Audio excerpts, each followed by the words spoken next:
Joining us now is Adam Posen, president of the Peterson Institute for International Economics. Adam, honestly, that would simplify the tariffs that everyone's trying to follow right now. Do you think that's what this is all about?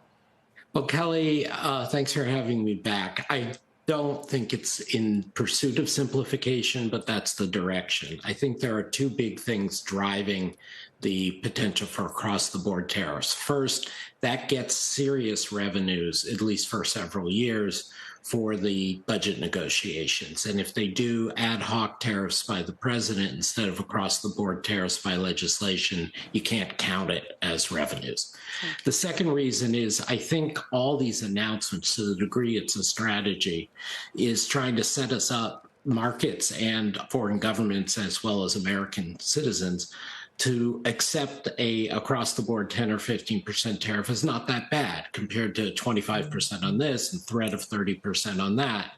So I think that's where we're going. And then that fits with, you had Kevin Hassett clip on, the idea that they're going to be trying to switch the tax code from having incidence on corporates and high earners towards a consumption tax. And the tariffs will be sold as a funny form of a consumption tax. So in other words, Adam, this is all about, it's a restructuring. It's trying to get to enough revenue. It's wanting to lean on tariffs, maybe a consumption tax to do that. I mean, it doesn't sound like a great recipe for consumers.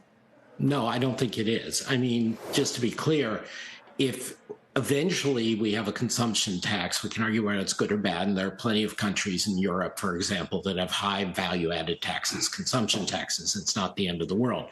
But transitionally, if you shift a big part of the tax burden from one part of the economy to consumers, the odds of a consumer pullback recession go up. We saw this in Japan, where Japan, for revenue reasons, twice raised the consumption tax there markedly, and it was necessary. But both times it caused a recession. Steve, just bringing you in on that, I mean, I remain a little bit skeptical that anything that big can get done, right? They have slim majorities. We'll see what happens with the midterms. And we're trying to move incrementally in one direction, but it's hard to imagine kind of an overhaul of how business is done, how taxes are raised in the economy. Yeah, but it's interesting because, I guess President Trump can't have his tariffs and count them too if they're not law. And I think that's the thing that Adam is pointing us to. I've thought about this idea. Kelly, there's 12 stages of grief. Well, for the Fed, there's 3 stages of tariffs, okay? First, we got to figure out what they are. Second, we got to know when they take effect. And third is the impact. And right now, we don't know the answer to either of any of those questions at all. And so that's creating this uncertainty out there right now.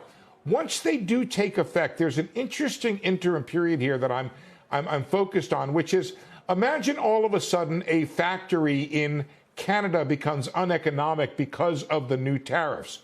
You don't immediately open up that factory here in the United States to provide that good. There's an interim period here where you might make that shift.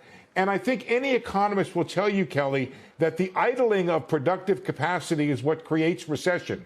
So that's really where you get this issue here of if there's enough capacity that's idled because of these tariffs. It's why you could argue that if you're going to do this, you would implement them over a long period of time to give the economy time to adjust. I guess that's my point, Adam. Do we have a long period of time? Does this administration have a long period of time? I think Steve's absolutely right that when we're thinking about the impact, Kelly, we have to think about these lags and what happens. I think it is entirely possible that it takes a while and they don't do all this. And I mean, we saw with the way the House voted on their initial budget resolution, it's still behaving largely like the normal House. You defer to a president in their first year, in their first budget. But President Trump is pushing hard on this idea he wants one big, beautiful bill.